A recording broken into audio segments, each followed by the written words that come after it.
guys, happy Sunday. It's the last Sunday in November, which means it's our last video on being grateful. But before we get into that, I just wanted to remind everyone, for those who are ready, starting next Sunday, December the 6th, we will have in-person children's church again. So if you and your family are comfortable in attending services in person, come on to the church and we'll be in the big room in the children's department. And then on December the 11th, we will be having a parents' night out where we'll kick the parents out and have them go to dinner or shopping or whatever. And we will watch a Christmas movie and have some hot chocolate and some cookies. So I hope to see you all soon. So as you can remember, for our grateful lessons for November, our Bible verse has been, "Give thanks to the Lord because he is good. His faithful love continues forever." And that is Psalm 136, verse 1. Today's Bible lesson is all about the Lord's Supper. We did that in church, had that service a couple of weeks ago in the service. And so we'll learn a little bit more about that and how that ties into being grateful today. And then one last thought for our grateful month is we need to try to get into the habit of just being grateful. It can be grateful for something small, it can be grateful for something huge, but there's something we can always find to be grateful for. And I am grateful for all of you. So I hope you had a great Thanksgiving. I hope to see you all at church soon. And now let's see what the guys have to say on the video. Oh, fantastic. That was Johnny Boy and the Beef Jerky Boys running away from a fight. Up next, we got more hits for you. But first, let's take some calls. Hello, you are on WSO with John. Hey, John, this is Steve at WJED in Skokie. Just wanted to give a shout out and say thank you for bringing so much joy to the people. Thanks, Steve. Right back at you. Hey, you're on the air with John.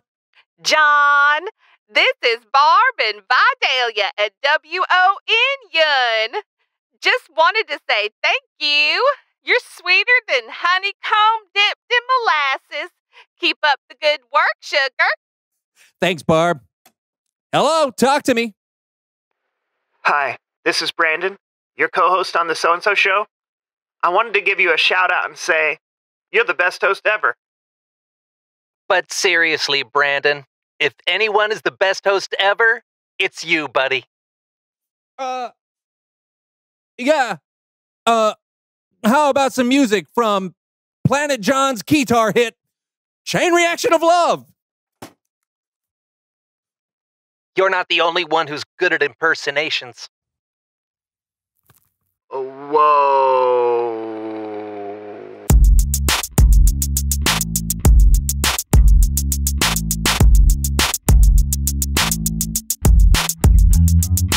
Hello, everyone. I'm Brandon. I'm John.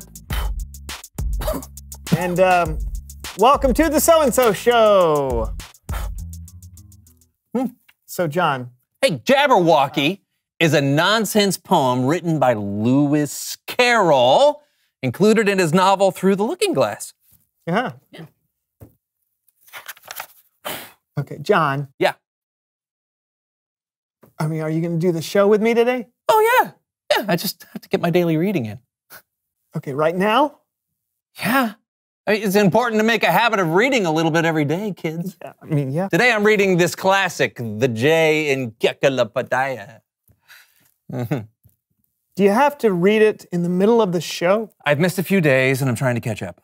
Yeah, how many days? What day is it? 1, 2, 3 years. Huh. Did you know that Jacksonville, Florida is the largest city by land area in the continental United States? I did not know that. This book is incredible. You can learn almost anything you want, as long as it starts with a J and existed before 1967. Yeah, I don't know why more people haven't read it. Yeah, me neither. By the way, If you don't know what an encyclopedia is, you can look it up on the internet, along with literally anything else you want to learn about. What? Not all jaguars have spots. That's crazy. John, please read that some other time. We're in the middle of something here. I know, but I found that I have a better chance of keeping a good habit when I habit stack. When you what now? When I habit stack. Yeah, I heard the words. It's when you take one habit and you stack it onto another. Like, I'm in the habit of doing the so-and-so show with you every week. If I stack my reading habit on top of that, then I won't forget to read. Okay, can't you stack it onto another habit? I mean, what's another habit you have? Well, when I wake up in the morning, I have a habit of screaming before I do anything else.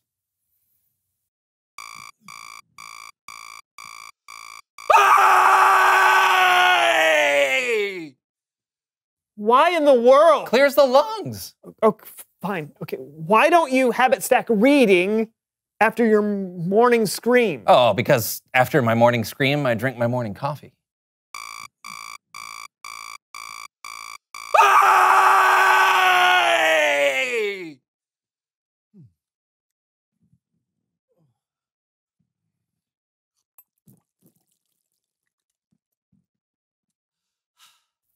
Okay, then habit stack reading after your coffee. Oh, but that would get in the way of my morning cry.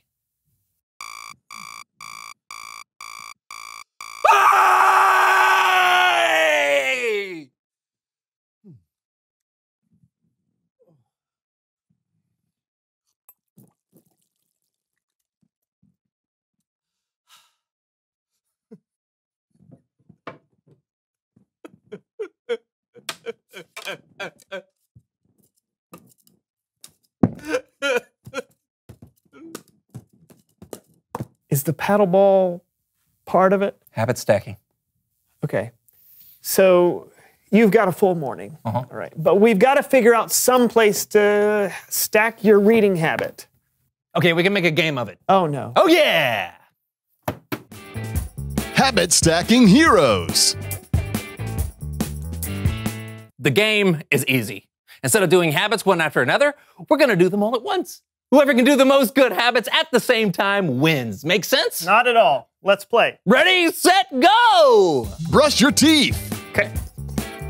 Easy. Uh-huh. Look at that. Sit-ups. Zero. Okay. All right. Practice math. What? Okay. Practice math. This is easy. I don't even need a calculator.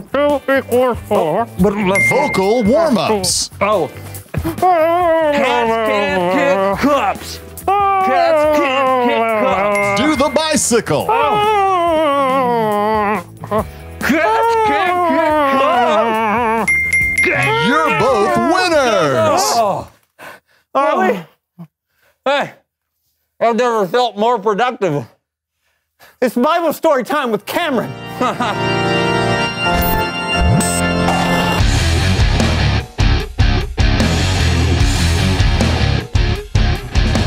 Hey, good people. Hey, Cameron.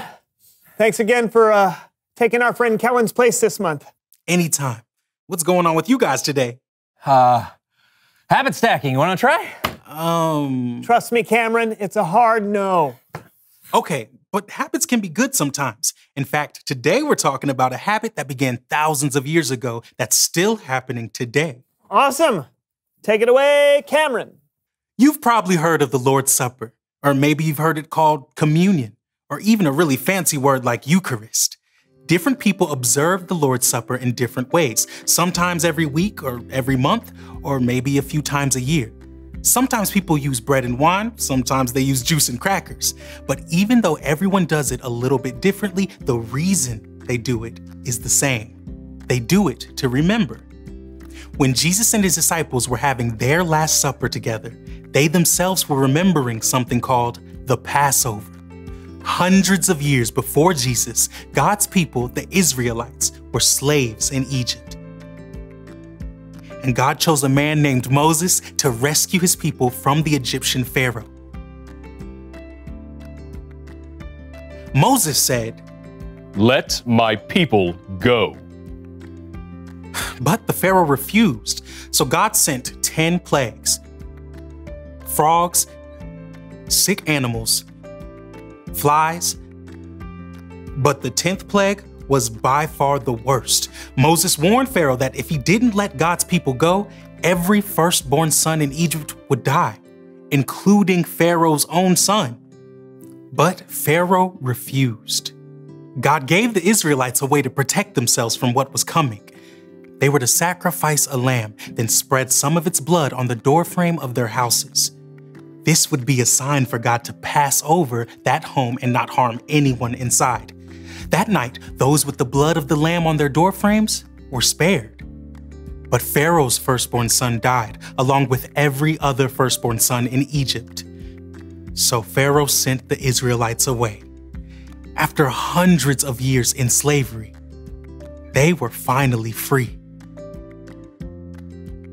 That's what Jesus and his disciples were remembering during their last meal together. They were remembering the day when God rescued his people from slavery in Egypt.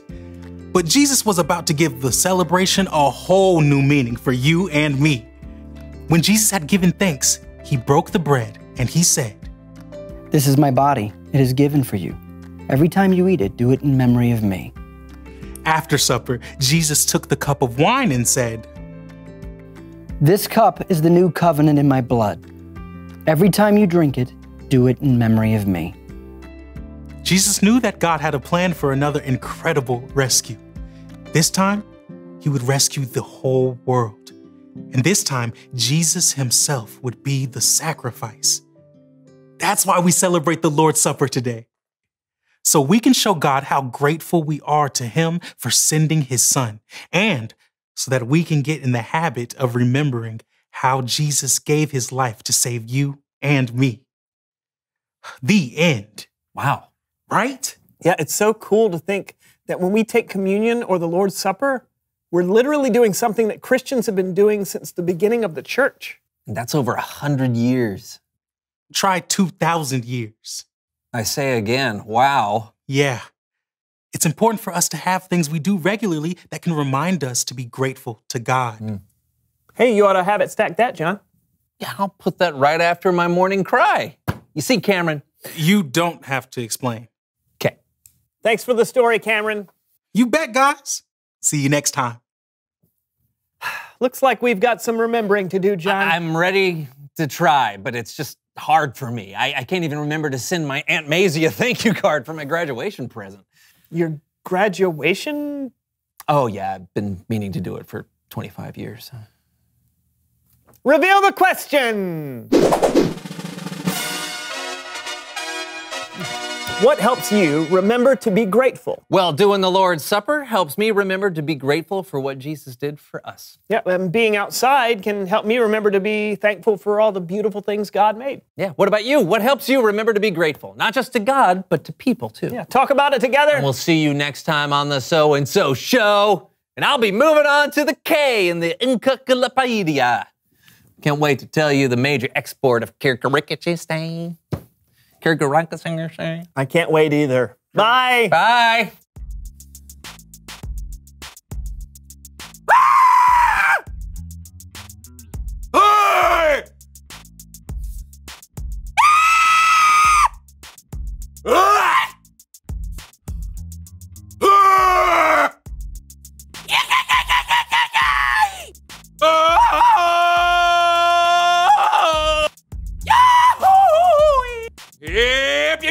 Yep, Daddy!